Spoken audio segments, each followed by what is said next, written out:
FORA.tv. The world is thinking.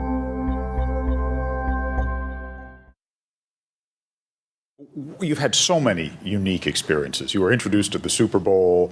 You went to the White House for the inauguration. You're doing the Rose Bowl parade this year. Suddenly the life of a rock star from cockpit to center stage. Are you having fun with this? Are you enjoying it? I am.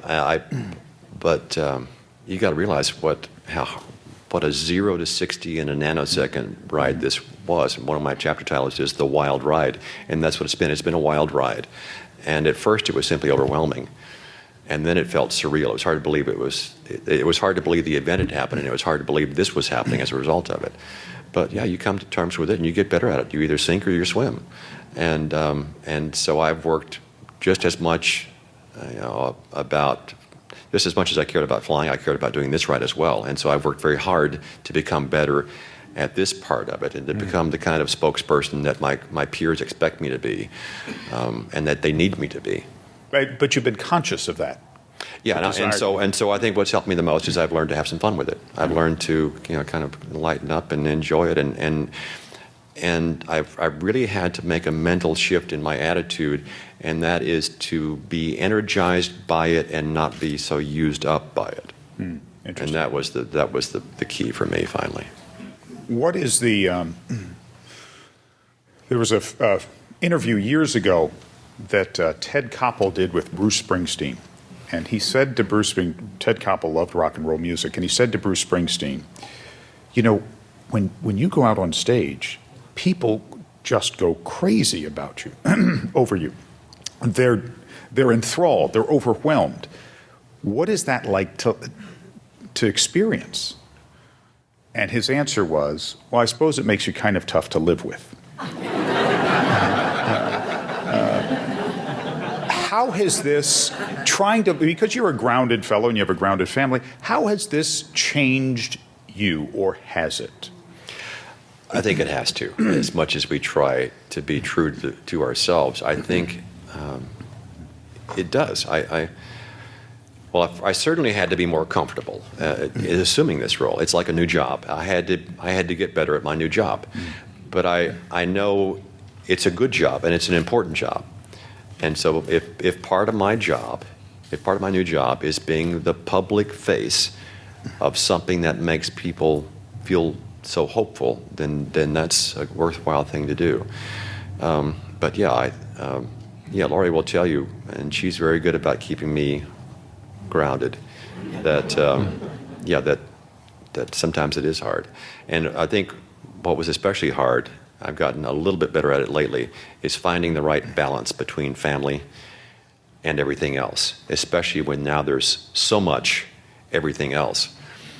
And there's some days, quite frankly, that I shouldn't be Sully. I should simply be Kate's dad or Kelly's dad or Laurie's husband. And so I'm getting better now, just yesterday, as a matter of fact, by saying no more and saying, not now, this is family time, or maybe later at the end. You have some other thoughts about that? Let me tell you. Lori shaking her head in the audience. Let me tell you a quick story that's in the book too. So on January 20th, the inauguration, 5 days, our heads are still spinning. We're still in trauma. 5 days after the emergency landing in the Hudson, we're at the inauguration. The girls had to go shopping and buy dresses that were appropriate. They didn't have any. I had to borrow a tux and an overcoat. I didn't have one. I had one suit for weddings and funerals, and it didn't look good enough. And so we meet the president and first lady. It's incredible. We're told just to expect a quick dash, and instead he's very gracious and generous with his time. He's there for 10 or 15 minutes.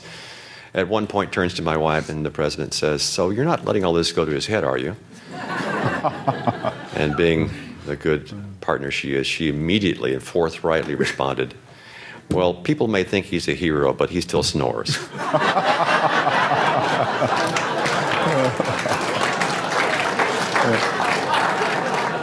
And there's something very real and very charming about that story and that reality. And I think the reason Lori has told that story is because she wants people to know, correct me if I'm wrong, that yes, he did a remarkable job that day, and he was in fact a hero. But you're an ordinary man trying to do the best that you can. And that's true, I think, in everyone's life, to do the best. You talk about highest duty in the book, the title of your book. What is the highest duty in your judgment? Well, it's certainly to take care of each other. And I've always felt a great responsibility to do that. In fact, it was a choice I made. One of my chapter titles is also Showing Up for Life. And I relate the story of March 1964, New York City, Kitty Genovese. And I was 13 when I heard about that story, where apparently, allegedly, a young woman was attacked and murdered in view of her neighbors and over a period of time and cried for help. And I found it shocking and distressing that such a thing was possible. Growing up in rural North Texas, it seemed inconceivable to me that such a thing could happen. It angered me.